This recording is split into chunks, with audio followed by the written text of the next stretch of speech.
Good evening mga kahuts. Kauwi lang natin ngayon, no. Katatapos lang actually ng meeting namin, no. Sobrang haba nung naging meeting sa araw na to. Today is Thursday, no. Ito yung regular mancom kasi namin, nangyayari every Thursday. So tonight medyo nagkahabaan ng discussion because maraming problems that we need to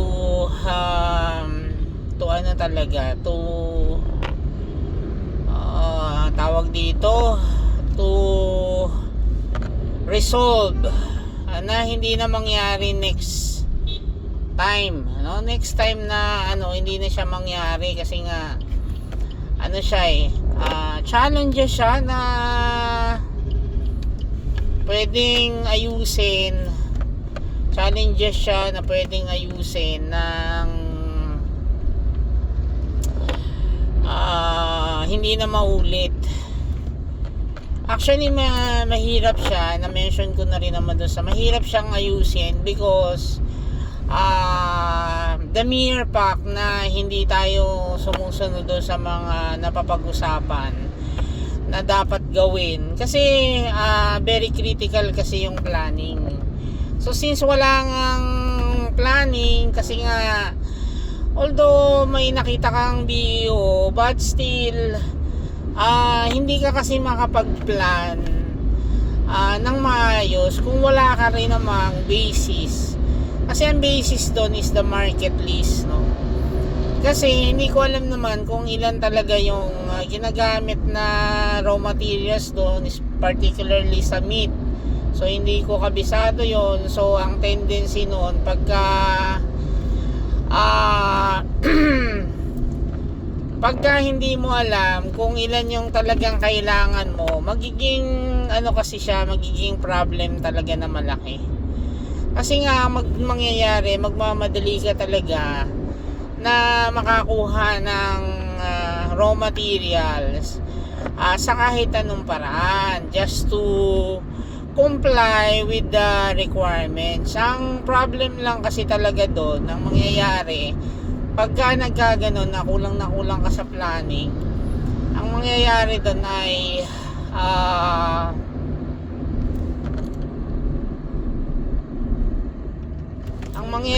pag kulang ka sa planning, magmamadali ka. So maghahanap ka ng supplier agad-agad, at yung supplier na makukuha mo doon normally pag nagmamadali ka, mahal, no? Kasi hindi ka doon sa regular supplier na kung saan ay yung mga orders mo ay since malaki nga yung order mo doon, na ne-negotiate mo yung prices, no, para hindi ka mapunta dun sa mahal talaga yung prices. So yun yung yun yung wino-workout sana na maipalo, no, maipalo yung tamang ordering lead time. That way hindi ka magkukumahog, hindi ka magmamadali, makakakuha ka dun sa supplier mo mismo. Bukod sa hindi ka maglalabas ng cash at naka-terms yun, ay mura mo siyang makukuha kasi nga base yan doon sa napag-agreean ninyong price.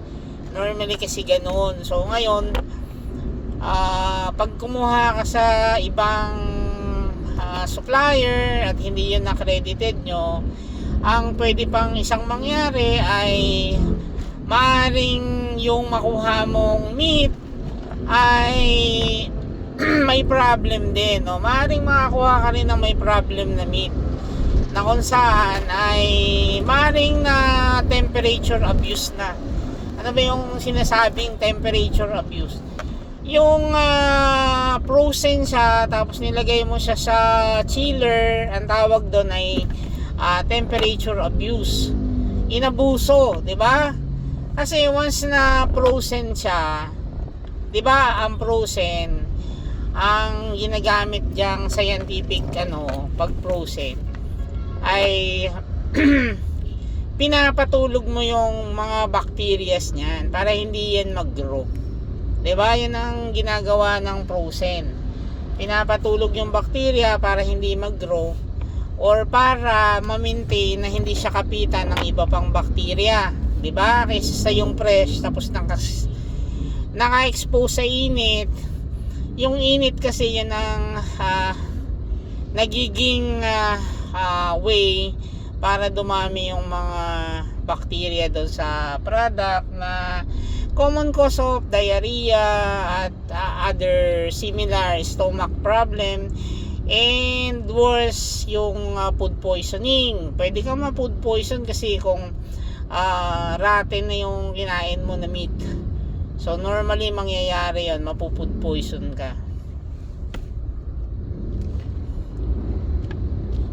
Actually late na tayong umalis kaya medyo gabi na rin.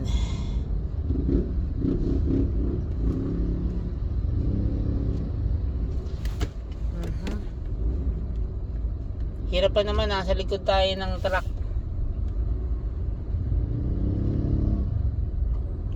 Kasi itong isang nasa gilid ko gusto pang sumingit.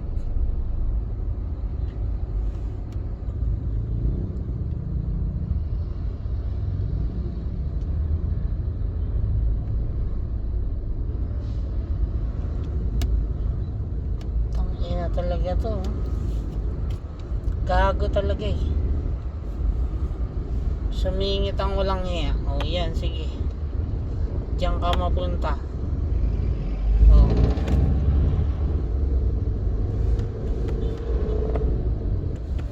Bagal dito sa napuntahan ko ah.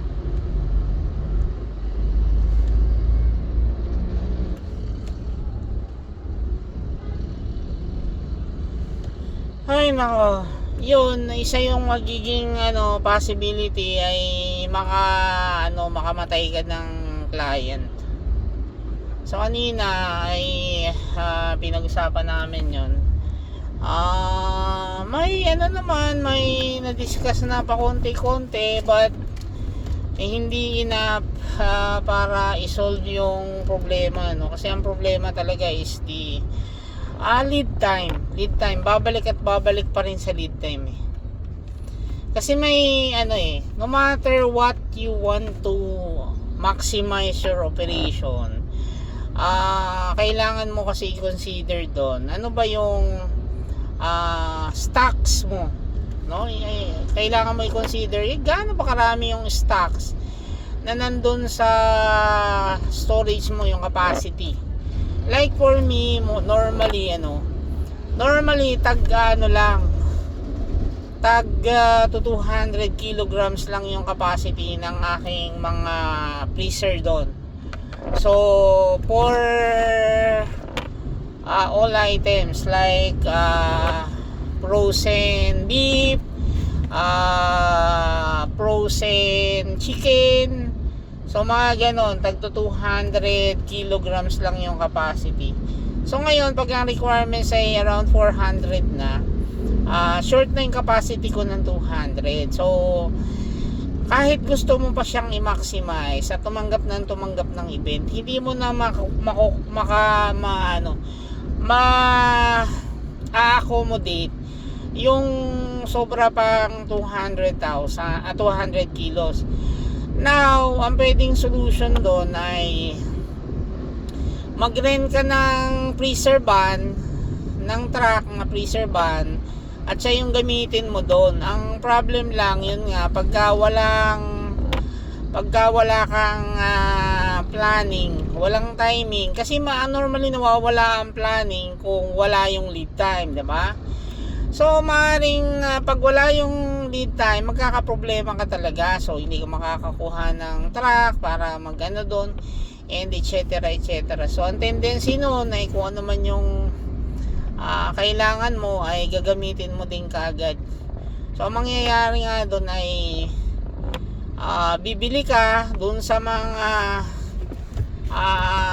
supplier or distributor or reseller or whatsoever ng item na hindi ka 100% sure doon sa quality niya, kasi nga yun nga yung na-mention ko na probably ay na temperature abuse na siya. At maaari ka dong makadisgrasya ng tao, no? Yung ganun yung risk kasi na tinitingnan dyan. Unlike kasi doon sa mga NMIS accredited storage facility, like yung mga katulad nga nung nabanggit ko kahapon, yung Igloo, Aspen, Royal, yung mga yan accredited yan at malalaki yan. So yung pangalan yan, yung assurance na maganda yung quality na makukuha mong stocks doon ay nandun. Kasi ano yan mga nagpapalo sa tamang standard, like yung gaano kalamig, yun, mga ganon. Kasi ang temperature supposed to be ng mga frozen is negative 18 to negative 21. So ganun dapat kalamig.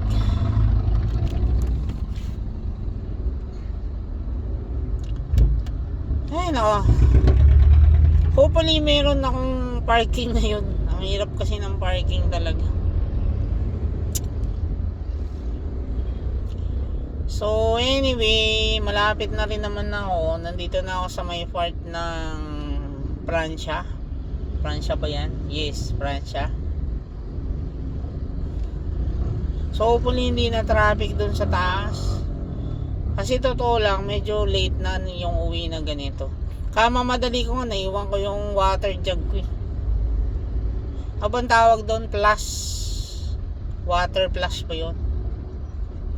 Oo, kasi yung ano yun, meron kasi ako doon parang yan, halos na buo na yung 1 week na hindi ako nakainom ng, umiinom kasi ako ng mga pinaglagaan ng mga kung ano-anong dahon ng bayabas, dahon ng mangga, dahon ng mulberry, dahon ng avocado, basta kung ano-anong mga dahon yung pinagsasama-sama ko, tapos iniinom natin yan. Kasi nga meron tayong mga different issues sa internal organs at gusto nating kahit papano ay matulungan yung ating internal organs na makapag-cleanse. Importante yun na makapag-cleansing tayo.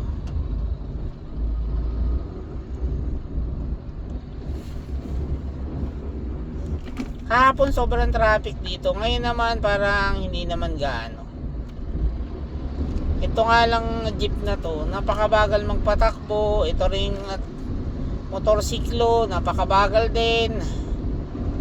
Ay naku, naipit tayo sa dalawang jeep at saka isang motorsiklo na parehas mabagal mag-drive. Ay nako, ang bagal, nakakapwisit.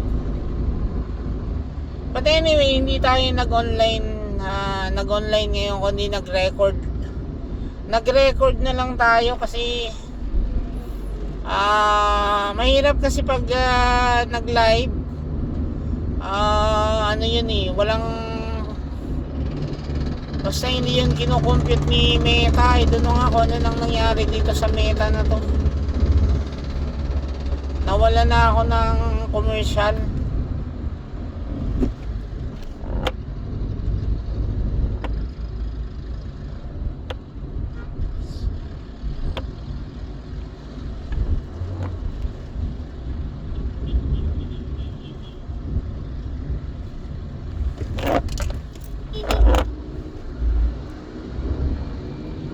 Actually ginugutom na ako kasi wala akong masyadong nakain ko lang ay isang pirasong kamote na nilaga.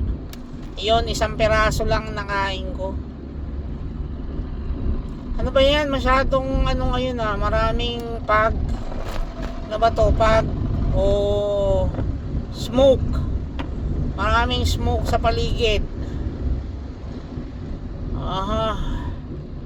Ito pa isang kotse na sobrang bagal din magpatakbo. Lalampasan na natin yan. Kasi hindi pwedeng abangan natin siya kung kailan niya gustong tumakbo ng mabilis.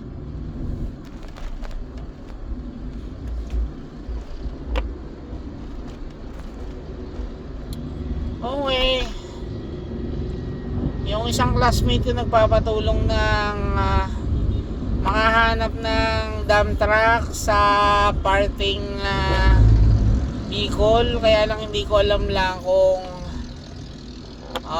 existing pa yung kakilala natin doon na may dump truck para maghakot ng buhangin. Hopefully makakita tayo. Yun din ang kagandahan, no? Yun din ang kagandahan na nakapaghawak ka ng national operation. Kahit pa paano, doon sa mga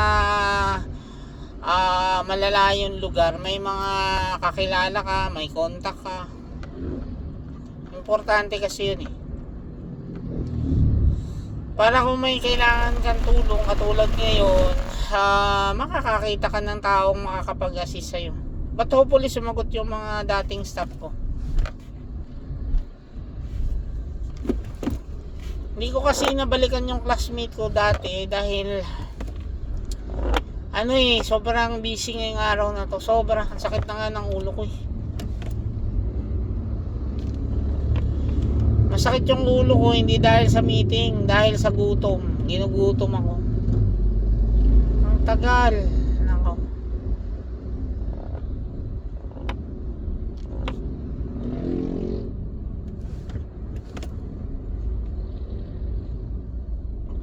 So ano na rin, papaalam na muna ako. Goodbye na muna. Hanggang sa muli at malapit na ako. Thank you.